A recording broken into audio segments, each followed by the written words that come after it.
Lions Rock Productions. This is Jay Moore. This is Greg Cruz. This is Bryce Vine. This is Dexter from The Offspring. This is Nathan This is Sebastian Younger. This is Daryl Ames. This is Stuart Copeland. This is Mick Gillette. This is Andy Summit. This is Dr. Bob Greenberg. This is Gabby Reese. This is Rob Bell. Hey, this is John Leon Guerrero. Hey, and this is Pete A. Turner. Hey, this is Mark Pattison, former NFL player, now climbing the 7 summits. And I'm down here in Punta Arenas, Chile. And I've just come off my 6th summit of the 7, Vinson Massif in Antarctica. And I'm fired up to be on the Break It Down show. And now, the Break It Down show with John Leon Guerrero and Pete A. Turner. Yeah, Mark has done it. He's taken down what I would consider the most logistically challenging of the 6 summits because, well, hell, Antarctica is just hard to get to. No one even lives there full time. So it's pretty cool to have him on. He's like just a couple of days ago did it, and this is our first opportunity to even have a chance to talk. So this is about as fresh as it gets. I'll put this show up probably about 2 days after that Mark and I are talking. So know that that's there. You guys can absolutely follow Mark and what he's doing on his website, which is markpattisonnfl.com. He's got an e-learning course that he just debuted, and you can download his PDF for free to learn all about that. And also there's an assessment tool. So if you're into goals, relationships, and trying to just figure out how to get to the top of your summit, you got to go to his website. Tons of podcasts there, and Mark puts a lot into helping improve people's lives and show them like if this person can do it, so can you. And that's what I love about your Mark's show. And I love your challenge of 7 summits. And then it's going to be the top peak from all 50 states. And then it's going to be, skiing across the whole world. And then you're going to raise lions in your backyard. Like you do impossible things for a living, Mark. Well, I'll tell you, let's go back to what you first said about accessibility. And this certainly has been one of the most inaccessible peaks that I've gone to. I mean, literally, when you're talking about, people living there, it's literally a sheet of ice and snow. The only thing that exists, I'm talking not a bug, not a flower, not a plant. The only thing that actually exists there are penguins. And there's a small penguin colony. So if you can imagine, it's obviously not the size of the United States, but, it is a continent, and the entire thing is ice and snow. And it's so blazing cold there that people can really only be out there about 3 months of the year. And there's a company called ALE, and these guys have run all logistics as it relates to anybody who wanted to ski to the South Pole, want to climb Vinson, or go visit the penguin colony. So just totally fascinating to see this machine, and all the pieces and parts work all at the same time. So who is that? Vern's company, the company that does the logistics? No. ALE is a company that is independent of everybody, and so then there are numerous adventure outfitter companies that go out and they subcontract down with this company ALE. And so, there's whether, again, you want to go out and see the penguins, that would be a different group. If you want to ski to the the South Pole, that would be a different group. But again, all roads lead through ALE, and then ALE provides the infrastructure once you hit the ground, getting there. I mean, everybody gathered here in Punta Arenas, Chile. And then from there, when it was time for us to go onto the ice, we all boarded this cargo chartered Russian crazy hollow, I think it used to be a gunner plane. And it's like the only thing that can actually land on ice. So there's no runway. There's not the tower. There's not any of this stuff. There's just, some markers that are out there. And, when you come in for landing, you literally are landing on blue ice. Wow, that's crazy. And so does any of that give you obviously you spend a lot of money to get down there and everything else. What's your pucker factor like just on the logistics part? Like, you might have to turn around. You might blow the whole expedition if the Mother Nature doesn't cooperate. And if there's a place where that happens, it's got to be down there, right? Yeah, I mean, look, it is super expensive to come down here and go through all that, and there are such things as cancellation insurance if something, act of God or something happens. which from time to time it does. It did happen a couple of years ago in Everest when they had a big earthquake, and then I think another year there was a gigantic avalanche that came down, and so these things are real, and that's just all part of the mountain climbing game. And we all know that when we sign up to go do these things, it's not necessarily a round trip. You may only get, halfway, and then, that's it.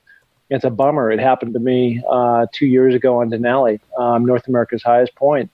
And there was a superstorm, minus 80 degrees that existed up in the mountain. And, unless you were willing to lose your fingers and toes and possibly death, it was just not going to happen. So the only choice was really to turn around. And that certainly happens down here.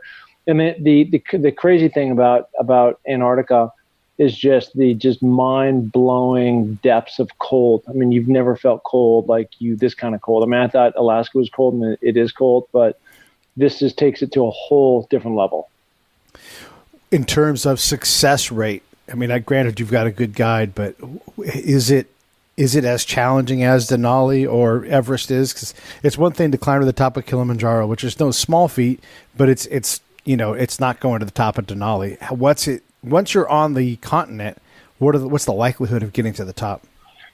Well, a lot of these things divide into factors, and you can be on a small mountain in California, Big Bear, and if you are in the middle of a torrential downpour and you run into things that are that create a very dangerous situation, it doesn't really matter what mountain you're on. In this particular one, everything gets magnified because of the cold. We had an absolute bluebird perfect day. We probably climbed, I'm sure it was below zero, but when the sun is shining off the glacier and it bounces back out at you, it kind of radiates a lot more heat. And so we were very fortunate that all 10 of the climbers in our party made it to the top. And then we got down at about 10 o'clock that night. Heavy winds came in, and so they're probably blowing, 15, 20 knots, and it made the temperature go from just a very comfortable thing of walking around camp, and you'd have your layers on, but nothing, that biting, and certainly being able to climb to minus 25. And for sure, at the top, because we were at high camp at the top, I was told it was probably around minus 50. So, that can go from, hey, everything is fine and good, to very deadly and people losing various extremities pretty quickly. Yeah, I mean, it's one thing to say minus 50 and, you can put a scarf around your face at 15 degrees, but minus 50 is a different deal. Plus, there's not a shack with hot cocoa waiting where you can get warmed up. So you're going to have to survive in those environments. What were you, in terms of equipment, are you prepared for that? Are you just put on another jacket? Yeah. No, I am. But, just because, that everybody in the group, first backing up for a minute, before we even come down to a place like Antarctica, I think that the groups do a pretty good job of really trying to filter out not only the climbers, but also going through. And once you kind of meet that criteria of being able to come down, is to offer a gear check on exactly what you need. And since I've been on Denali, that wasn't a problem. And most of the people have been on mountains like Denali. So everybody had pretty much the right kind of equipment. But you also have to do something called self-manage. And self-managing is just making sure that you're drinking enough liquid so you don't get dehydrated, and dehydration can lead to frostbite. And when you start to get cold, stopping, take a time out, and actually put on things that are higher rated in terms of warmth. And that's just what you have to do. And if you don't, severe consequences can happen. Okay, yeah, that makes a lot of sense. And I guess also just managing are you sweating under all those layers, and how dangerous is that? Because I know from my world, you don't want to get too sweaty because you can really get yourself in a hypothermic problem. But combat's totally different, right? I've got to be able to run and move around, so I can't just keep on putting puffier and puffier things. Yeah, no, for sure. We do have puffy jackets on and things like that. But you do, the whole game is just a constant exercise of layering. And so as you go up, you might be wearing something a little bit lighter. And as soon as you sit down, because that sweat that you've got going, And certainly the base layers need to have some kind of wick in them so that there's, sucking up sort of that moisture on your body. But as soon as you sit down, your pack needs to drop to the ground, and you need to pull out that big puffy, sit down, put everything on, and just, ensure that you don't go from kind of being hot to being super cold and freezing and frostbite and everything else that goes with that. So I know that you're in fantastic shape. You've been to the top of 5 different peaks before this last one, so you know how to do that. But what level of fitness do you need to have to get to the top of something like this? One, to survive the elements, but also there's the hard work of getting up the mountain. I mean, are you clocking off a sub 6 minute miles, or give us an idea of what fitness level? Yeah, no, that's actually a great question, and I think I think deep down what I am, just as we all have different personalities, but certainly I'm a gym rat. I always have been, and I love the process. And I think just like this trip, there were a few people on the expedition that did not put in the type of time that you need to put. And so it's just going to stress your system and your body and everything else. So because I now live in Sun Valley, Idaho, because I literally put skis on my feet and ski up the mountain called skinning, 5 times a week early in the morning when it's very cold. And I go for like an hour and 45 minutes. I really get a great aerobic workout and, stress my system, in those types of ways. And everything you can manage, you can get by with until shit hits the fan. And when that happens, it's just like you want to make sure you put yourself in the best possible position to actually manage yourself. You can take care of yourself. You're not so gassed that, you just want to lay down and sleep.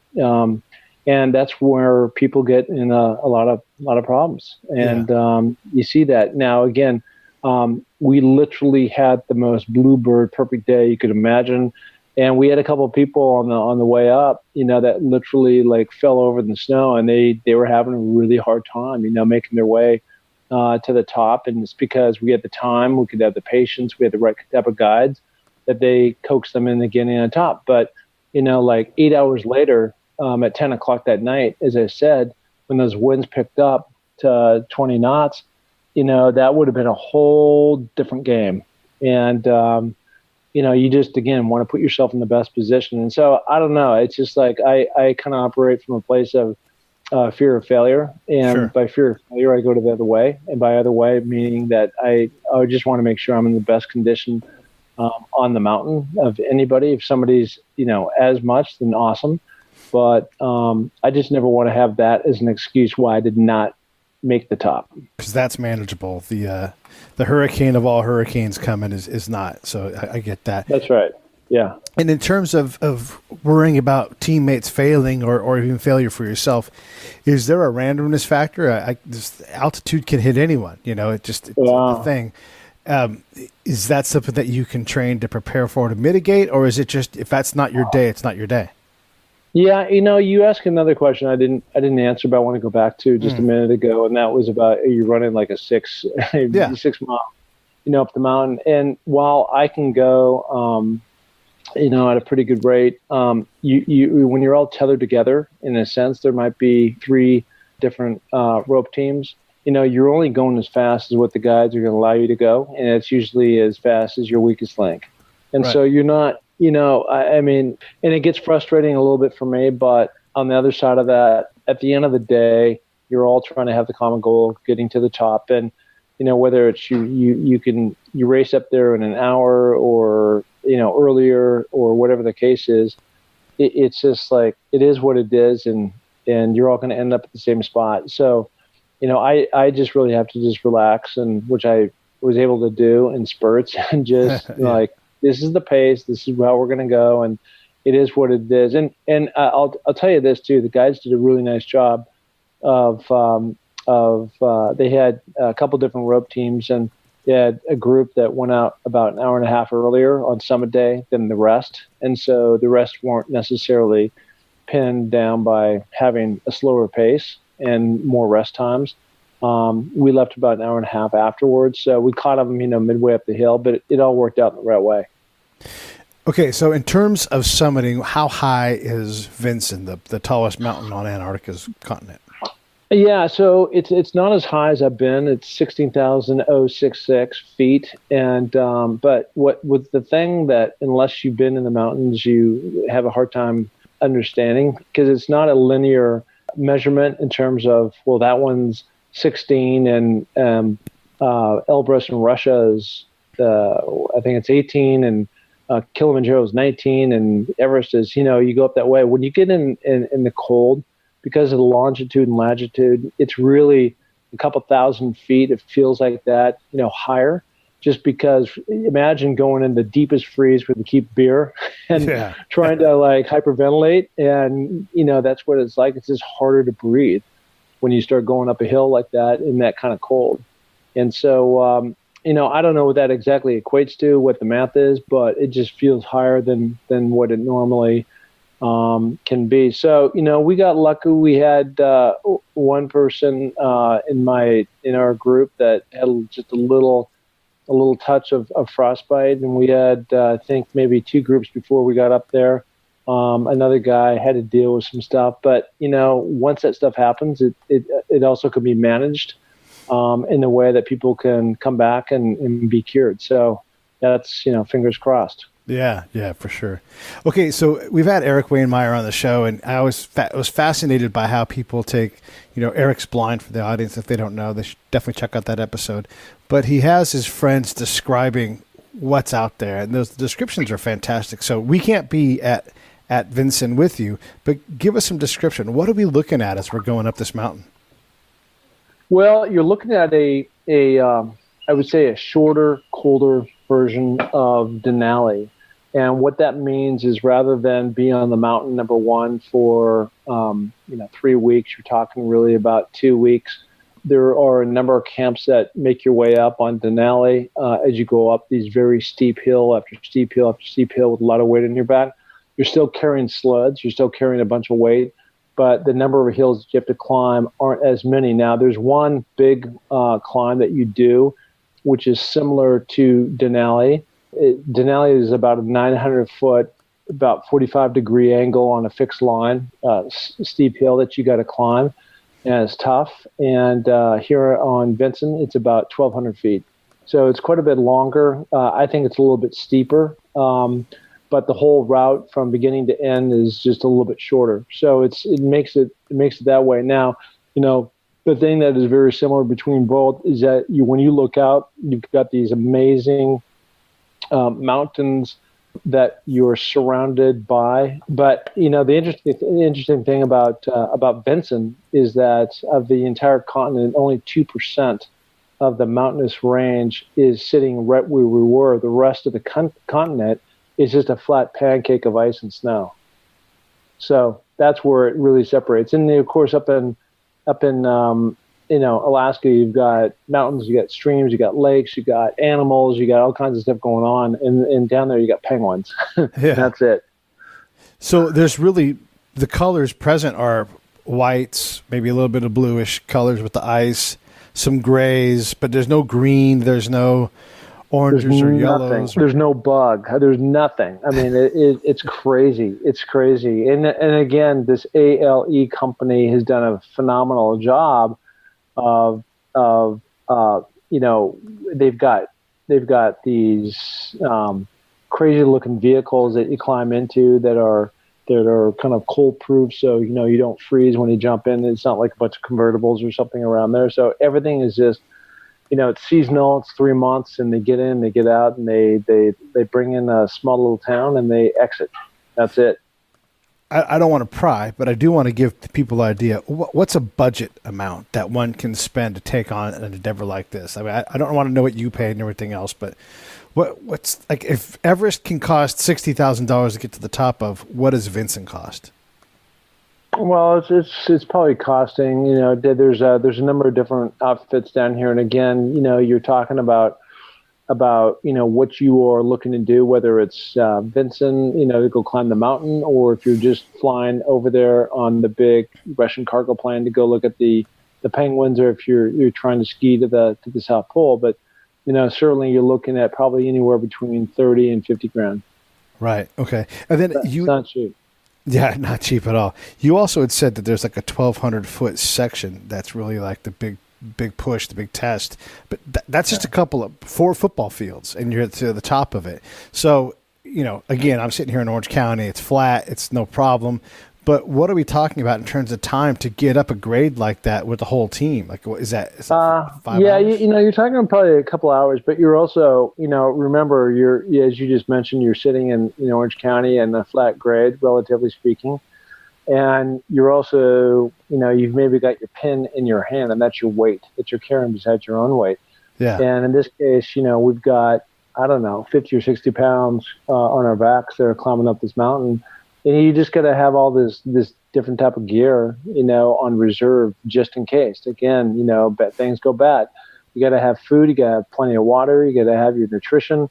And then you have to have your puffy and all the different 2 or 3 different layers of different types of gloves and protection across your face. And, again, there's just a lot of stuff of just in case.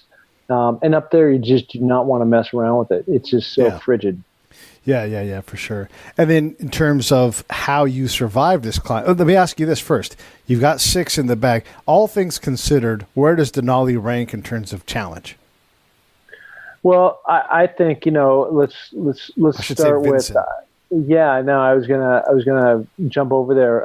So Vinson is probably, I don't know, number 3, but it's such a unique experience. Again, the accessibility of trying to get there, the time of the year that you have to go. I mean, we are in summer, and the one crazy thing about that is that the sun literally never set.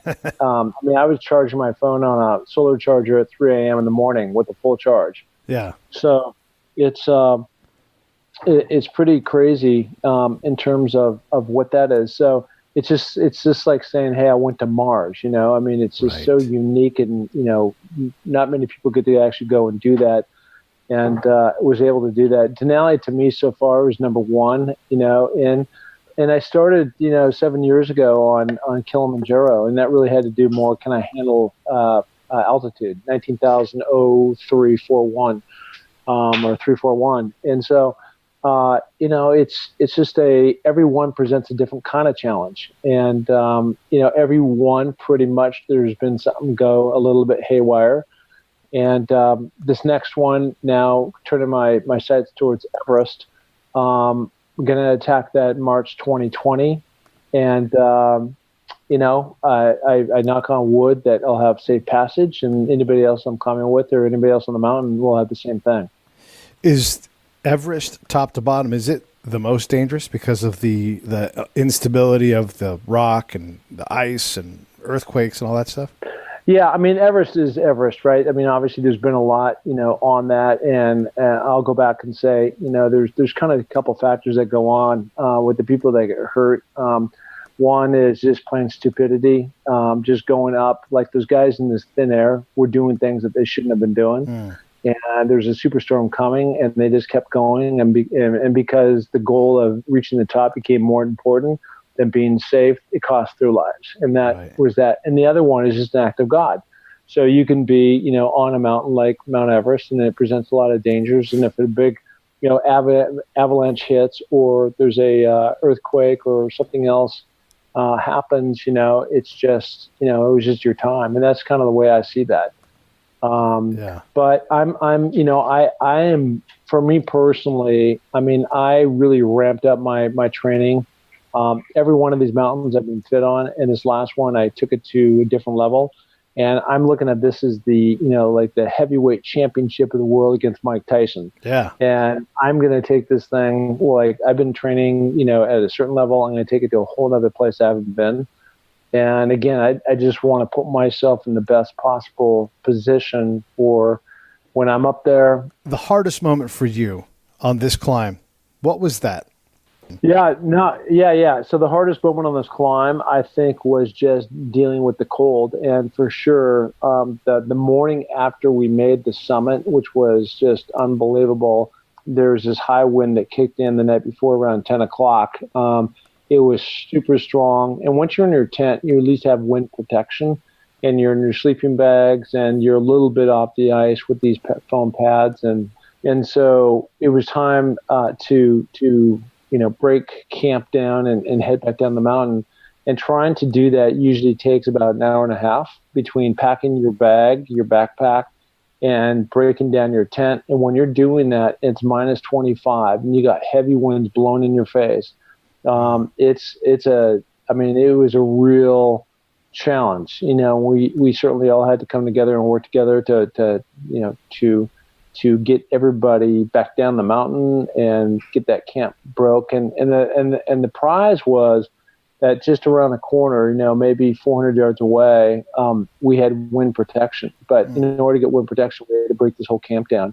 And, again, you haven't felt cold till you've been in, that type of minus 25 with heavy winds blowing at you right in your face. Yeah, that's got to be super tough. Okay, so let's move on to what you're doing in terms of business, everything else. Obviously, I help you with your podcast, so some folks know that. But more importantly, the podcast is great, but you're also launched your e-learning course. Tell us about that. Hey, this is John Leon Guerrero, co-host of the Break It Down Show and fellow producer here at Lions Rock Productions. And I'm proud to announce our newest show. It's called Justice. Season 1 is going to be a deep dive into some of the cases I personally worked on as a licensed private investigator, and you'll get a unique view into the criminal justice system that may just challenge some of your personal notions about how it should work and open your eyes in ways you never imagined. So keep your ears open for Justice, a brand new podcast coming in January from Lions Rock Productions to iTunes, Stitcher, and wherever you get your favorite podcasts. Obviously, I help you with your podcast, so some folks know that. But more importantly, the podcast is great, but you're also launched your e-learning course. Tell us about that. Well, a lot of everything I've been, centralized around has been around this whole concept called Finding Your Summit. And I don't think it necessarily started off as something metaphorical, so I don't really think it matters who you are. We're all looking for a purpose in life, and we're all looking to help people. We're all looking to, find that magical job that gives us a lot of joy. And for that, I think everybody goes through multiple summits that they're trying to go after. I went through the same thing 7 years ago. That's what brought me into the mountains, and it's been the biggest gift of my life. In particular, Pete, I was going through a divorce. My dad died suddenly from a stroke, and it was not a fun time to be me. And there's other things that were in there too. But what came out of this since has been a podcast called Finding Your Summit. And we just launched an e-learning course called Finding Your Summit, which is great. And it's really having all the pyramid of success principles, which I was taught many years ago in football about how to achieve and how to go after your goals. And so we have created a free PDF, which I think you mentioned at the very beginning of the show, that we're giving away. It's just really kind of a tip of the iceberg, like how you get moving in the right direction. And then we also created a free assessment tool. And so people can go on findingyoursummit.com, and you can download these different things, and we'd love to work with you that are out there. And then I'm also going around the country doing public speaking, and again, it's really the same theme of talking about just because things happen to all of us doesn't mean that you have to put your head in the hole and that you can go out and actually accomplish things. And I relate a lot of things that I've been through personally to football, through business, through the NFL, and it's just been a joy so far to be on this side of it. And it's amazing what can happen if you just keep pushing and try to get to the other side. You have been through your 80 plus shows in. So you've had a lot of experience with a lot of different people that are incredible. Vern, who was, if I'm not mistaken, was your guide on this trip, is one of them. What are you gathering? I mean, it's a guy that's been through summits and has the pyramid and everything else. What are you gathering from these other incredible stories? Yeah, no, that's probably the best question. And when I was interviewed probably a year and a half ago, 2 years ago, and on a podcast, and as I was doing this podcast, I was thinking in my head, I know some people, maybe I could do this. And so I started off, and what I didn't realize is that the person who gets the benefit is me being on the other side of the mic. My show is called Finding Your Summit. It's all about people overcoming adversity and finding their way. and to sit there on the other side of the mic and listen to these stories. You mentioned Eric Weinmeier. He's blind. He's climbed the 7 summits. He's kayaked, single-handedly down the Colorado River, 300 miles. Kyle Menard, no arms, no legs, climbed a bunch of these different mountains. I've got football guys. I've got music people. I had Muriel Hemingway on last week, 7 suicides in her family. Of course, her grandfather, Ernest, is super famous. And, just to listen to how these people have gotten through their life and their strategies has been, as I said, a real gift to me in terms of just being in the room, meeting these different people and being inspired by what they're doing. Yeah, I know listening to guys like you had Werner on, and he talked about stretching yourself, stretching your capacity, whether it's spiritually or physically, and then you also had on Powder Matt Mossler, same kind of thing, where he's like, yeah, you can push harder and push physically and all that kind of thing, but he's like, don't forget to let wonder into your life. Get into the mountains so you can see things that you can't even process and let that overwhelm you, because you have to grow spiritually and soulfully, don't you think? Well, I think the other part of that, and I don't think you necessarily have to be in the mountains, but I just know that the mountains is what has been my tonic for getting me back to where I need. But, you need to find something in your life that gives you some serenity about having some peace and quiet and clarity about where you're trying to go. And, too often in society, and I'm guilty of this, and that's why I moved to Sun Valley, Idaho, is between the computer and your phone and text and all the other things are blown off in your hand. It's just hard to be silent and just like listen to your voice, your inner voice, and where you want to be and where you want to go. And so, some people might do yoga or they might meditate, whatever that is for each individual. It doesn't have to be one particular path, but certainly the mountains have done that for me. Yeah, I heard Joe Rogan say the exact same thing today on a podcast I was listening to as I was driving home was, focus on those things, just that silence. And if you get there through a variety of ways, yoga, whatever it's going to be, that's where the key for the healing. Let's transition over to Everest, and you're going to start to do that. So how long is your recovery time from Vinson? My recovery time was a day and a half. Oh, you're done. And I'm done, man. So when you fly to a place like Antarctica from Punta Arenas in Chile, there's not like every day at 10 a.m. flights take off. You're only flying when the weather looks favorable and the conditions are right. And so you don't know if you're going to get off. We got delayed at base camp for a day because of fog. They couldn't fly in. And then went from base camp down to a place called Union Glacier. That's kind of the main hub where they built out, where they launch all these different expeditions. And then we got stuck down there for a couple of days.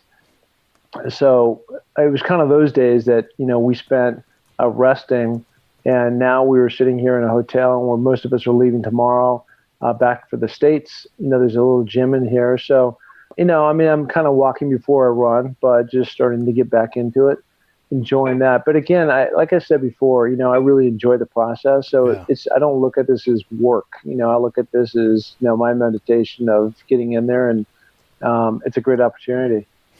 Yeah, it sounds like it's a great opportunity. Okay, so you're going to get back, you're going to start training for Everest, but obviously you're at a pretty high level of fitness anyhow. Will you change your routine specifically for that climb, or just more of the same for you?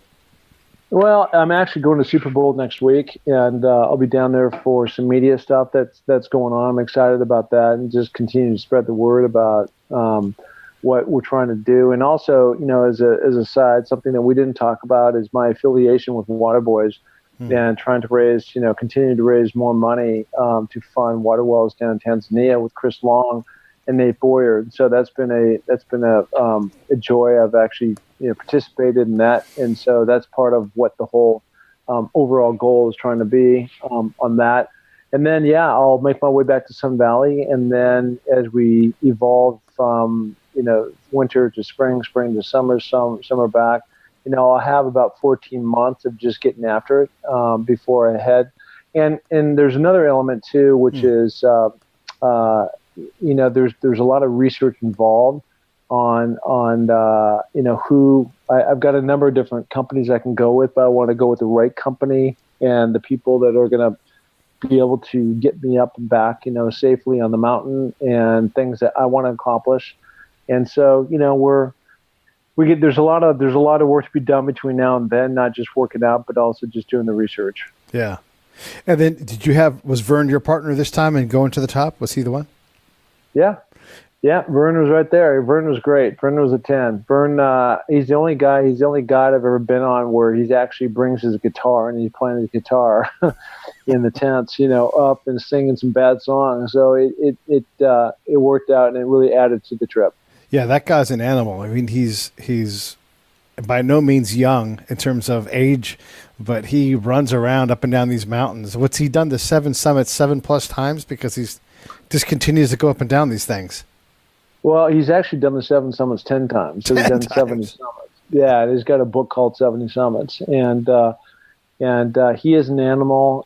This is what he was born to do, and he's very good at it. And he, interesting enough, that when we got over here, there were 3 different groups. We were the 3rd group to go, but before that, he ran, group 1 up and came back down, and then literally turned right around and group 2, here we go.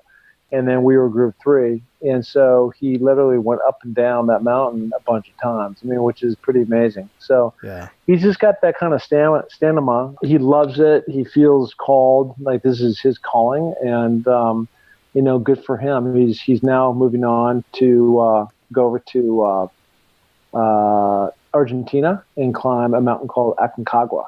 So he's excited to do that. And his wife is also now a guide, so they're going to do that one together. Wow. Yeah, that's incredible. Yeah, those guys are they're just built for it. They found their thing, and you can be good at it, but they don't ever tire of it, and they just continue to go up and down. And what a wonderful thing. And from what I can tell from Vern is everybody loves that dude. So there's something to be said for spending time pushing your body, getting in the mountains, and healing. Well, I think the other thing too is that, and I think this goes for anybody in life, but he really understands the client relationship, and that's everything. And everybody that comes on these expeditions come from a different place and come with a different motivation. And for him to manage all these different personalities, he's definitely in the customer service business, and he's very calm about the way he thinks about things. And he works with different people based on their skill sets. And some people you need to work, a little bit more than others, and other people you don't. But he knows how to manage those things very well, and I think that's what has kept him in the game this long. He's almost 65 years old. All right, yeah, 65. Let's not blow past that. That's incredible. Yeah. He just summited the tallest mountain, Antarctica, twice in the last couple of weeks, and now he's about to go do South America's hefty climb. So, yeah, Vern's a beast. Okay, one last big, philosophical type question. What did you take away from Vinson this time? I think, more than anything, and it just continues to really validate my kind of whole position that I used to be very money driven, and that the further that I go out, it really becomes about experiential and relationships, and those things truly are the most important. I'm a lot older than obviously I once was, but it's just like when you're out there and you're accomplishing those things, they're so much more gratifying and satisfying to me than if I made some deal, and it's just, and so that's a lot of what I'm trying to do is just, stay focused on continuing to climb and find not just, mountains to climb, but other things that will really push and drive to keep it going. Far too many people get to, 60 and it's time to retire. Yeah. And it's just kind of like you're on a slow, melt towards death at some point in time. And it's like if you don't keep that car oiled and greased, it's just bad things are going to happen. And so I'm just very motivated by that. And, the more of these I do, just the more, the international interesting people. I keep down here by myself, met fantastic people. It's just really amazing, again, the gifts that the others can give you versus just some monetary thing that you make at work. Yeah, everybody, this is Mark Pattison. You've got to check out his website, markpattisonnfl.com. check out his e-learning course. That's available there. Or also go to Finding Your Summit. You can find the podcast in both of those locations. You can definitely find him on social media. Twitter's a good place. NFL27 Summit. And if you can't figure all any of those things out, just hit me up because I talk to Mark on the regular, and I'm glad to connect you with him if you've got questions on how to figure out how to deal with your own summit or summits. Because as Mark and I have both learned, it is multiple summits. It's a range. Life is. It's not just one big pinnacle moment. You've got to constantly work and adapt to come up on the next summit that's ahead of you. Anything in closing at all, Mark? Well, I will tell you that because you've been such a generous host to me today, I've decided to bring you back a couple penguins as pets, and so you can expect that at your front step when I get back there later this week. Perfect. Thanks so much, man. I appreciate you. Absolutely.